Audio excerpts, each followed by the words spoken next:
Kansas City doinked their way to another AFC West Division title with an amazing last-second field goal that was much more entertaining than it needed to be to beat the Los Angeles Chargers on Sunday Night Football.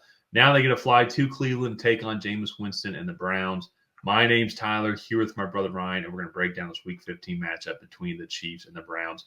Before we do that, we are a little bit over 200 subscribers away from our year-end goal of 6,000. Can't believe that that's even possible. So thank you to everybody that has subscribed to the Tracy Take this year. If you haven't already, let's see if we can hit that goal this week. So hit that subscribe button, leave a like and a comment. Let us know who you think will win this game and why. Ryan, Kansas City Chiefs made a change. I think the big story was made the change to left tackle to DJ Humphries, former Arizona Cardinals offensive tackle who got hurt last year with an ACL injury, and then they signed just a couple weeks ago. And all things considered, going up against Joey Bosa, going up against this Chargers defense, thought he did okay. I guess it couldn't have been much worse than Wanya Morris. Not great with his first game back, but still, I guess when the bar was what Wanya Morris was providing, then I guess it's not horrible. But still a lot left to be desired. I will say. I think the Chiefs defense came up strong, holding the Chargers to just 288 yards and less than 100 yards rushing as well, less than 200 yards passing, also too with a couple sacks in there. And that's going to be huge, I think, for this game because Jameis Winston is back. Awesome. I don't think we all realize how much we miss Jameis Winston. But he is a gunslinger, and as we saw in the Denver game,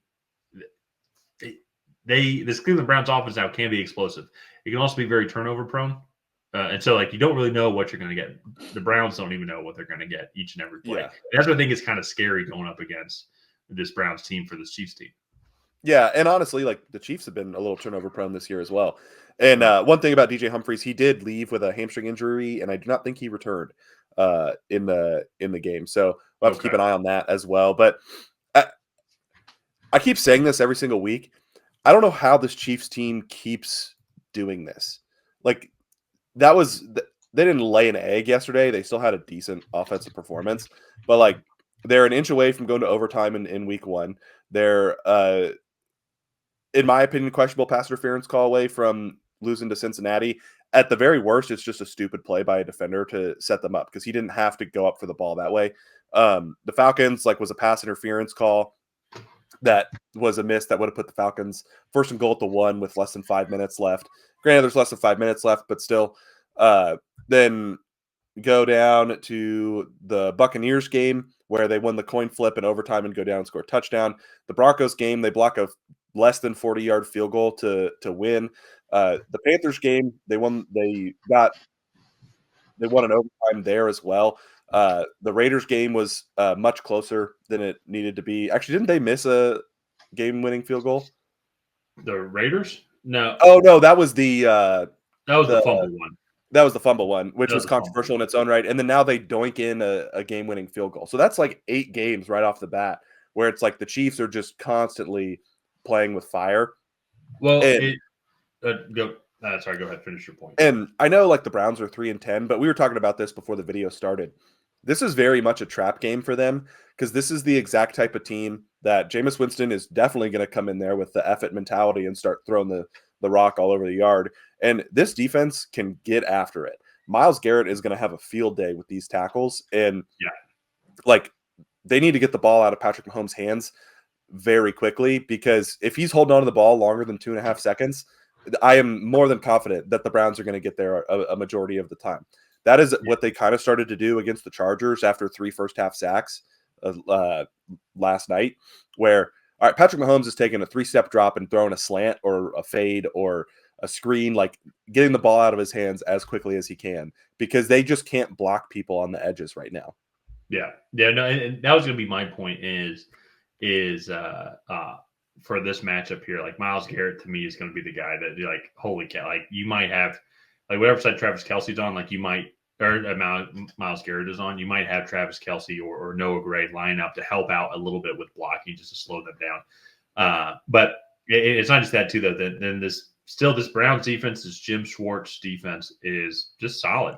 Like some of their stats, I think are skewed just because of performances earlier on in the season because of just awful offensive showings where the teams got down. Then even too, you had like a crazy game against Denver, which I don't think anybody realized how explosive that game could be in the yards that got put up. So that was really kind of hard, I think, to judge this Browns team. But even then, too, still, so it's like I know the Steelers put up 27 points. They still held them, if I'm not mistaken, to less than 300 total yards of offense. And now, only 267. And they were without George Pickens, but this team can still, I think, kind of lock down an offense. And especially 2-1, similar to the Steelers, who have had some injuries on the offensive line where they can get after it. And if you go look at this Kansas City team, they have weak tackles as well. Eventually, even too, that DJ Humphries isn't even able to go. Is it going to be Wanya Morris? That's going to be crazy.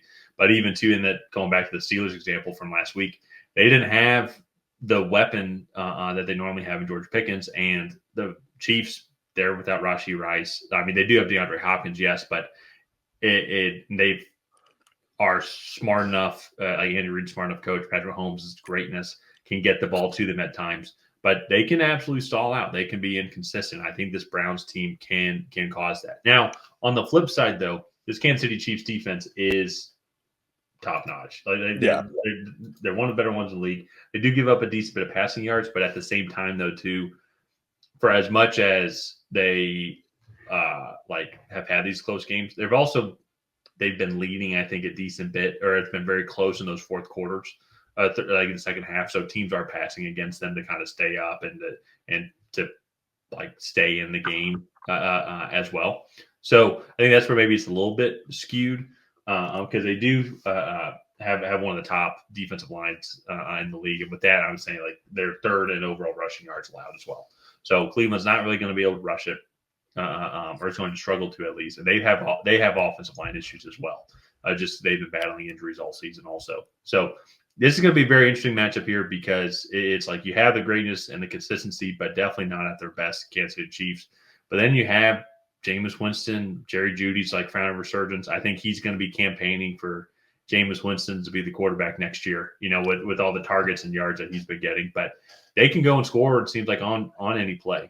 So that's what's going to make this extremely dynamic. It's going to be a road matchup in the NFL. And it's going to be wild in Cleveland. So Kansas City's going to have to play their best. They're going to have to figure something out here. Yeah, no, and that's obviously I'm going with Kansas City in this matchup. It's just you have a Super Bowl contender versus a team that's going to be picking top 10, get guaranteed at this point. I just think that matchup wise, I could definitely see the Cleveland Browns causing the Chiefs some fits. On the flip side of that, I could see Jameis Winston throwing 3 interceptions to the Steve Spagnuolo defense. It's just granted, I could see him throwing 3 interceptions to the Patriots defense, which is bottom in the league in turnovers. But it's just, excuse me. It's just how this matchup's going to play out. And I think if the Browns can keep this to a shorter, physical in the trenches game, I think they have a chance. So, well, they absolutely do. Because what's interesting about that is that it seems like that's a vast majority of the Chiefs games now. You look at their past couple of games. This one was 1917. I think the week before it was 1917. They put up. It was 30-27 against the Panthers, but the Panthers don't really have that great of defense. They only put up 21 on the Bills, but they have solid defense. 16-14 the week prior to that, and the Broncos when they blocked the field goal. So that's also the kind of game that the Chiefs are having to play. And I think part of that is they can't throw the football down the field as much as they want because they can't block it. Yeah. No, the blocking's a big issue. I also think it's something too as well. And it's we talked about the injuries that a lot of these other teams have, not having Rashee Rice though, or then and then not being able to see what Hollywood Brown would be like in this offense.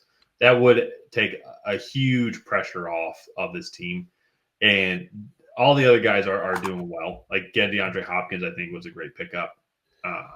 Xavier Worthy, I think, has his potential, but he's definitely more of that burner guy, and they're utilizing him, I think, perfectly for the situation that they're in as well. And he's going to develop into a better receiver. But Rashee Rice was a true number one for this team, and how quick he was and versatile he was.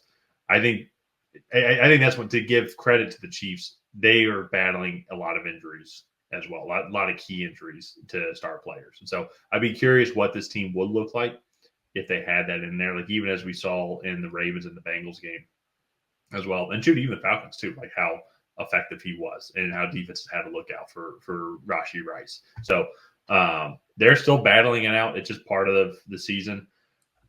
As of right now, they still control their destiny, and the road to the Lombardi Trophy is going to go through Arrowhead in the AFC as of right now, especially with the Bills losing. So I'm with you, though. I'm going with the Chiefs. As much as I want to pick the Browns, that seems like the fun pick.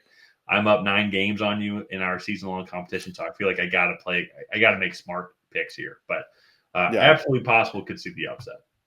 Definitely. So let's go ahead. Let's wrap this one up here. If you guys have not already, please go ahead and like and subscribe. That is the best way to help out the channel. While you're down there, go ahead and leave a comment on who you think is going to come out ahead. Will it be the Kansas City Chiefs? Will it be the Cleveland Browns? Other than that, we will see you guys next time.